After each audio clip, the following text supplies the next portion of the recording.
به نام خداوند بخشنده و مهربان.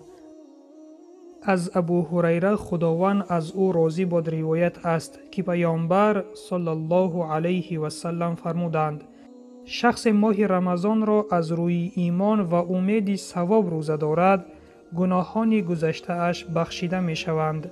روایت بخاری و مسلم.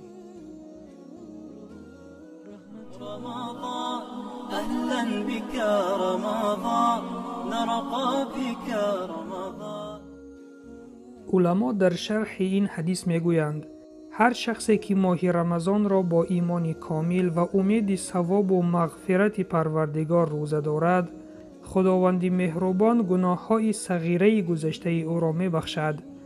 البته این یک رحمت پروردگار به بندگانش است که با راه و عملهای گوناگون گناهان بندگانش را مغفرت می نماید. به این خاطر مسلمان باید روزه ماه رمضان را همچون عبادت بدنی محض و از روی ایمان و اخلاص انجام دهد، نه به خاطر یک نوع پرهیز و ورزش بدن و غیره. البته روزه داشتن برای جسم و جان ما بسیار فایده ها می آورد که امروز علم معاصر این را تصدیق کرده است، ولیکن ما به آن خاطر روزه می داریم که امر پروردگار است.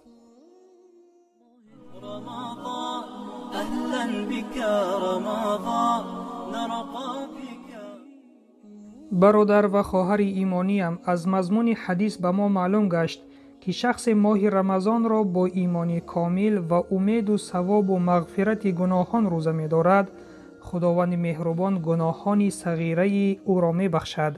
پس در ماه شریف رمضان باید به نیت‌های خود نگریم که برای چی روزه می داریم، برای راضیگی خدا یا برای آن که مردم نخندند یا برای چیزی دیگر. به همین سبب ثواب هر یک اعمال از نیت وابسته است. نیت را تنها خالص برای خدا بکنیم تا این روزه ما سبب مغفرت گناهان ما گردد.